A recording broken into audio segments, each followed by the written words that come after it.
Hello students, welcome to our channel A to Z পরীক্ষা। তো চলো আজকে মিসলেনিয়াস প্র্যাকটিস সেট দেখবো একটা গ্রামারের। হ্যাঁ, তো অলরেডি আমরা কিন্তু 17টা প্র্যাকটিস সেট সলভ করা হয়ে গেছে, 17টা দিয়ে দিয়েছি। তো এবার আজকে আমি করব 18 নম্বর প্র্যাকটিস সেট, ঠিক আছে?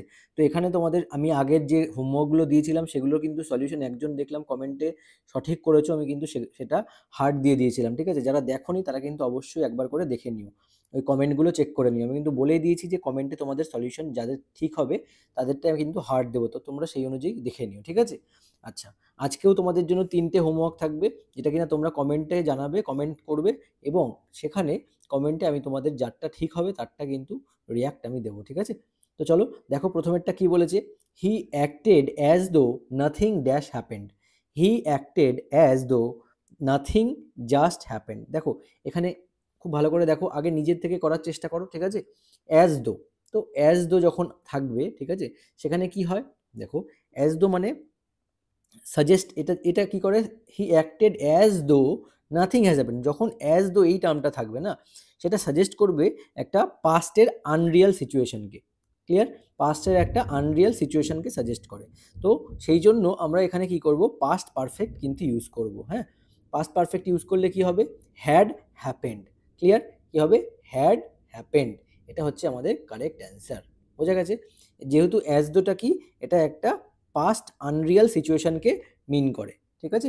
তো চলো এবার 2 নম্বরটা দেখো কি বলেছে। ইফ আই হ্যাড নোন, তোমরা নিজেরা নিজেরা আগে করবে, করার পরে কিন্তু মিলিয়ে নেবে, ঠিক আছে?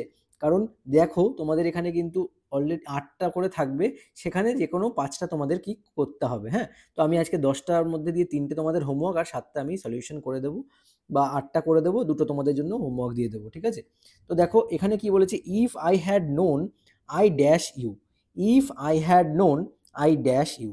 হ্যাঁ, দেখো এটা কি, এটা একটা থার্ড কন্ডিশনাল সেন্টেন্স, ঠিক আছে? পাস্ট পারফেক্ট ইন কন্ডিশন, এটা পাস্ট পারফেক্টের কন্ডিশনে রয়েছে থার্ড কন্ডিশনাল সেন্টেন্স। তো এখানে কি লিখবো, ইফ আই হ্যাড নোন মানে যদি আমি জানতাম, তাই তো, I dash you, will call you, would have called you. আমি কিন্তু এটাও করিয়েছি তোমাদেরকে যে উড হ্যাভ প্লাস ভার্বের সাথে কি হবে, পাস্ট পার্টিসিপেল ফর্ম হবে, তাই তো? উড হ্যাভ প্লাস, দেখো উড হ্যাভ প্লাস ভার্বের সাথে পাস্ট পার্টিসিপল ফর্ম হবে। If I had known, I, যারা আমার আগের ভিডিওগুলো দেখোনি, আগের ক্লাসগুলো দেখোনি, তারা কিন্তু অবশ্যই দেখে নিও, ঠিক আছে? দেখো, I would have plus past participle. Clear? তো এই হচ্ছে কিন্তু আমাদের সলিউশন। তো আমার কারেক্ট অ্যান্সার কোনটা, উড হ্যাভ কল্ড হচ্ছে আমাদের কারেক্ট অ্যান্সার। ক্লিয়ার? আচ্ছা দেখো পরেরটা, number 3, little she realize the consequences of her decision. Little dash she realize. আচ্ছা, little dash she realize the consequences of her decision. আচ্ছা, তো ভালো করে দেখবে জিনিসটা, এখানে যে সেন্টেন্সটা দেওয়া রয়েছে লিটল, তাই তো, ড্যাশ শি রিয়েলাইজ, এটা একটা নেগেটিভ অ্যাডভার্ব। কি, লিটল, তাই তো, নেগেটিভ অ্যাডভার্ব কিন্তু। আচ্ছা, মানে খুব কম। শি ড্যাশ শি রিয়েলাইজ, এরকম নেগেটিভ অ্যাডভার্ব যখন বসে তখন কি হয়, এটা একটা ইনভার্সন সেন্টেন্স বসে, মানে ইনভার্টেড সেন্টেন্স বসে হিসেবে কাজ করবে। হ্যাঁ, যেহেতু এটা নেগেটিভ অ্যাডভার্ব, তাহলে এখানে আমার কি হবে, দেখো এখানে একটা মেইন অক্সিলারি ভার্ব হবে, ঠিক আছে? তারপরে সাবজেক্ট হবে, তারপরে হবে verb, main verb. Clear? Auxiliary verb আগে হবে, যেহেতু এটা একটা নেগেটিভ ইনভার্সন রয়েছে, আমি কিন্তু আগেও এগুলো করিয়েছি। তো তারপরে নেগেটিভ ইনভার্সনের পরে কি বসে, অক্সিলারি ভার্ব, ঠিক আছে, plus then subject, then verb, মানে মেইন ভার্ব, ঠিক আছে? দেখো এখানে সাবজেক্ট, এখানে কিন্তু রিয়েলাইজ মেইন ভার্ব। ওকে, তো আমাদের কারেক্ট অ্যান্সার কোনটা হবে, কারেক্ট অ্যান্সার হবে লিটিল ড্যাশ শি রিয়েলাইজ, মানে did she realize. Little did she realize, তারপরে the consequences, realize the consequences of her decision. বোঝা গেল? এটা কিন্তু মনে রাখবে তোমরা। হ্যাঁ, অক্সিলারি ভার্ব, তারপরে হবে সাবজেক্ট, তারপরে হবে মেইন ভার্ব। হ্যাঁ, মেইন ভার্ব। আচ্ছা, নেক্সট দেখো number 4, the police dash investigating the matter seriously. অপশানসে দেখো ইজ, আর, ওয়াজ। এটা খুবই সিম্পল, এটা তোমরা অনেকেই পারবে। হ্যাঁ, পুলিশটা কি, এখানে দেখো পুলিশটা হচ্ছে একটা কিন্তু প্লুরাল কালেকটিভ নাউন। পুলিশটা কি, এটা একটা প্লুরাল কালেকটিভ নাউন, মনে থাকবে।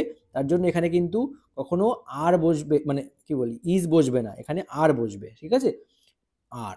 তাহলে police are, the police are investigating, হ্যাঁ।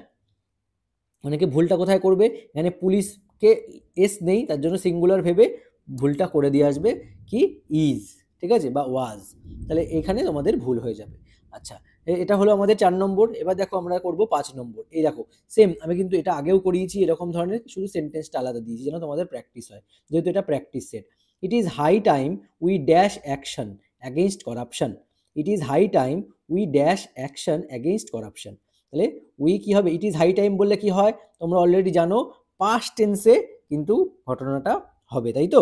ইট ইজ হাই টাইম বলতে এটা কিন্তু এটা পাস্ট, সিম্পল পাস্ট টেন্সকে কিন্তু ফলো করবে, ঠিক আছে। তো কারেক্ট অ্যান্সার কি হবে, উই টুক, তাই না, ভি টু ফর্ম কি টেক, টুক, টেকেন, এই তো, টুকটা হচ্ছে ভি টু ফর্ম, তাই পাস্ট সিম্পলে কি আসবে, we took action against corruption. আচ্ছা দেখো পরেরটা, neither the coach nor the players responsible for the loss, ঠিক আছে।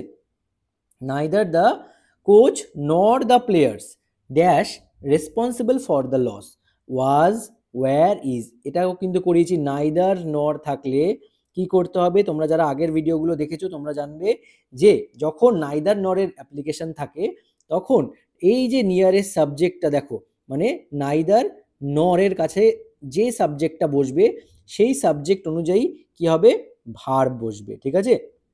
এখানে কি আছে, প্লেয়ার্স আছে, সিঙ্গুলার আছে না প্লুরাল আছে, এটা দেখো প্লুরাল ভার্ব আছে, তাই তো। আর সবসময় মনে রাখবে এখানে দেখো নাইদারের পরে কি আছে, সিঙ্গুলার সাবজেক্ট, তাই তো, কিন্তু এটা দেখো প্লুরাল সাবজেক্ট, হ্যাঁ। তো ভার্ব কোনটা অনুযায়ী বসবে, এর এর নিয়ারেস্ট ভার্ব অনুযায়ী, সাবজেক্ট অনুযায়ী ভার্ব বসবে, অর্থাৎ প্লেয়ার্সের পরে কি হবে, প্লুরাল ভার্ব বসবে, ওয়াজ হবে না, ইজ হবে না, কোনটা হবে, ওয়্যার হবে, বোঝা গেছে, কি হবে, ওয়্যার। তো এই হচ্ছে লজিক, এই লজিক বেস করে পড়লেই তোমরা কিন্তু পারবে, ঠিক আছে। দেখো 7 নম্বরেরটা, he will not come to the party dash, এই যে আমি কিন্তু আগেও করেছি question tag, he will not কি করতে হবে, কোশ্চেন ট্যাগে খুব ইম্পর্টেন্ট, দেখো এখানে যদি নেগেটিভ থাকে এটা কিন্তু অ্যাফার্মেটিভ করবে, ঠিক আছে, আর এখানে যদি অ্যাফার্মেটিভ থাকে মানে নট না থাকে তাহলে এখানে কিন্তু নেগেটিভ করতে, মানে ইনভার্সন করতে হয়, ঠিক আছে, মানে ভাইস ভার্সা যাকে বলি, হ্যাঁ, মানে উল্টোটাও সঠিক, মানে হি উইল নট কাম আছে, যদি উইল কাম থাকতো তাহলে এখানে নেগেটিভ আসতো আবার, মানে কোশ্চেনটা একটা নেগেটিভ হতো, সুতরাং এখানে আমাকে কি করতে হবে, পজিটিভ মানে অ্যাফার্মেটিভ নেগেটিভ ট্যাগ খুঁজতে হবে। উইল আছে তাহলে এখানে দেখো খুব easy, will he, shall he, কোনটা হবে, হি আছে, will not come to the party, তাই না, তাহলে এখানে কোন ট্যাগটা বসবে, এখানে বসবে উইল হি, কারণ হিটা কি, দেখো হি এর পরে কি আছে, উইল আছে, এখানে বসবে will he, question will he দিয়ে কোশ্চেন মার্ক, ঠিক আছে। এটা কিন্তু মেইন মাথায় রাখবে, কোশ্চেন ট্যাগ কিন্তু যখন এখানে অ্যাফার্মেটিভ না থাকে, নেগেটিভ থাকে, তখন এটা অ্যাফার্মেটিভ হয়, মানে দেখো উইল হি হয়েছে, যদি এখানে থাকতো he will come to the party তখন এটা হতো, তখন এটা কি হতো, উইল নট হি, বুঝতে পেরেছো, এইভাবে কিন্তু জিনিসগুলো কাজ হয়, ঠিক আছে। আচ্ছা দেখো এখানে অ্যান্সারটা আমি ইয়ে করে দিয়েছি, ইরেজ করতে মনে নেই, তো যাই হোক উইল হি হবে। আচ্ছা দেখো 8 নম্বরেরটা, the committee dash agreed to the new proposal, the committee dash agreed to the new proposal, অপশনসে দেখো হ্যাজ, হ্যাভ, ইজ, তাই তো, কোনটা হবে নিজেরা খুব ভালোভাবেই পারবে আমি জানি, যে কমিটি, কমিটি বোঝালে এটা কি, কমিটিটা কি, এটা সিঙ্গুলার কালেকটিভ নাউন, তাই তো, তাহলে এখানে কি বসবে, ভার্বটা আমার সিঙ্গুলার বসবে, তাই তো, কি ভার্ব বসবে এখানে, এখানে দেখো ভি3 আছে, ভি3 কোথায় কার পরে বসে, হ্যাভ হ্যাজ এর পরে বসে, তাহলে হ্যাজ হবে, the committee has agreed to the new proposal. তো এই হলো কি আমাদের 8 নম্বর কমপ্লিট। আর তোমরা এরপরে কিন্তু 9 আর 10 তোমরা কিন্তু হোমওয়ার্ক হিসেবে নিয়ে নাও, এটা কমেন্ট করে জানাবে, ঠিক আছে, HW। আর তার সাথে তোমরা যারা আমাদের ব্যাচে এখনো জয়েন করোনি, ডেসক্রিপটিভ বেঙ্গলি ইংলিশের ব্যাচে, তোমরা অবশ্যই জয়েন করে যেও, তোমাদের কিন্তু অনেক বেনিফিট হবে, যাদের ক্লার্কশিপ মিসলেনিয়াস মেইনস রয়েছে তারা, ঠিক আছে। তো আজকের ভিডিওটা এখানেই শেষ করছি, আবার দেখা হচ্ছে তোমাদের সঙ্গে নেক্সট ক্লাসে। Thank you so much for watching.